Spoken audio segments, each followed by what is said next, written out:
Hey guys, and welcome back to another awkwardly scripted school project disguised as an average YouTube video. Today, we're going to be talking about astrology and early world history. Woo! Fascinating. We were going to talk about astronomy, but stuff happened, so now it's world history.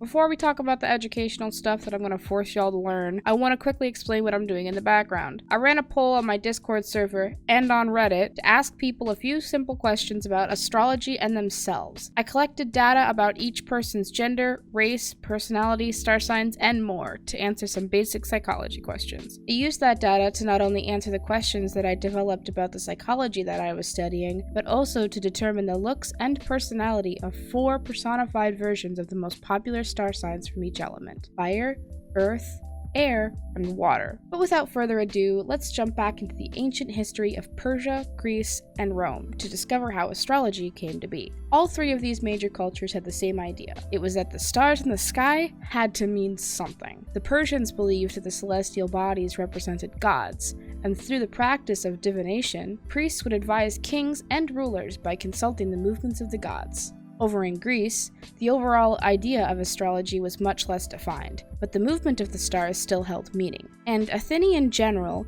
Nicias chose to change his strategy based on that, causing Greece to suffer a significant defeat as a result. But later on, Alexander the Great would conquer Persia, and its astrology would flow back to Greece and mix with Greek culture as a result.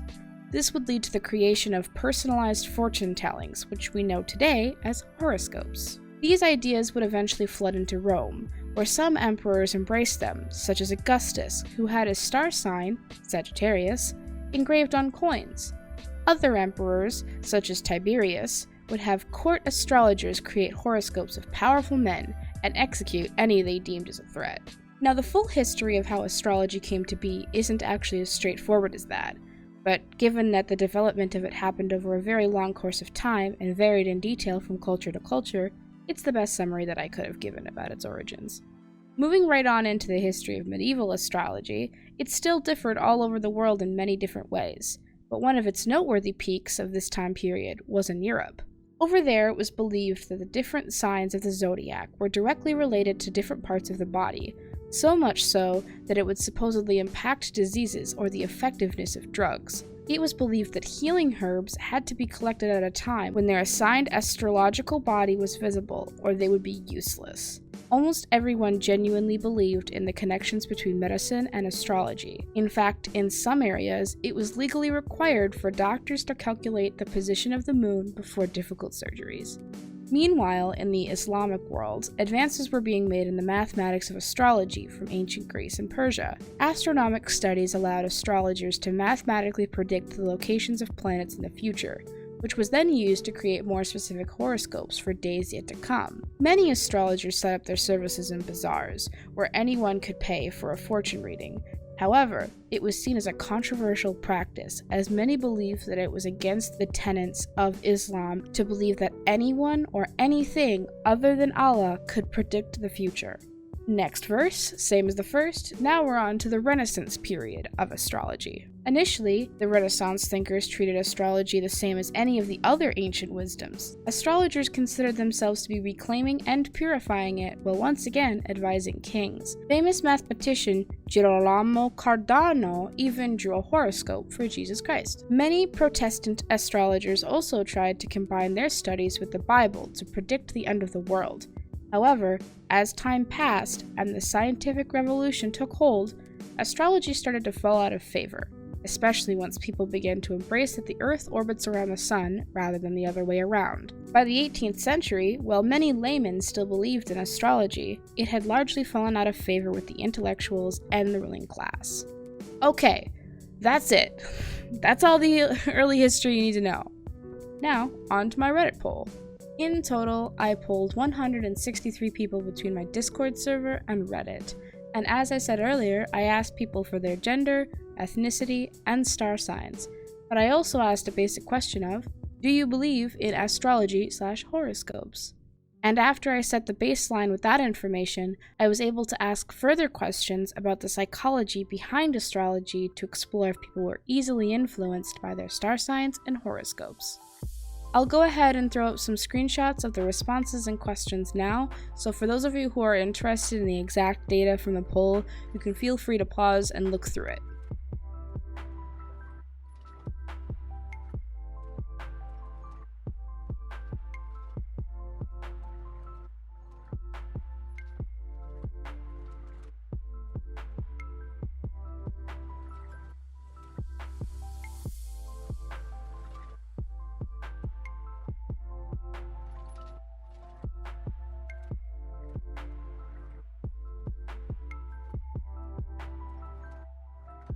For the sake of time and my sanity, I will be giving a brief summary of the 5 major psychology questions that I asked, just so that I can say I covered it. Despite what TV might say, 84% of people don't let their horoscopes or star signs have an impact on their relationships, but one guy told me that people in his life think that's why he's divorced. 74% of people don't check their horoscopes daily. 22% will check every once in a while, and a small 3% will check every single day. There's really no direct correlation between race and the acceptance of astrology, but when it came to gender, way more women than men, or people who didn't identify in the binary, said that they believed in astrology. This could be because I had way more women than the other groups participating in this poll, but it was worth mentioning. Astrology can totally fulfill the same psychological niche that religion does for some people. In my poll, a whole whopping 5% of people used it as a form of higher power. 84% of people do not let their star signs influence their personality at all. 12% believe that they might subconsciously behave differently, and 1% of people actually do let their star signs influence them. Whew, oh my god, I'm done. This script is 4 pages long, okay? It's 4 pages long. Don't touch me. I am hoping that this is enough. I'm praying to the stars that this isn't an editing nightmare, and I'm genuinely wishing that I could work on anything else right now.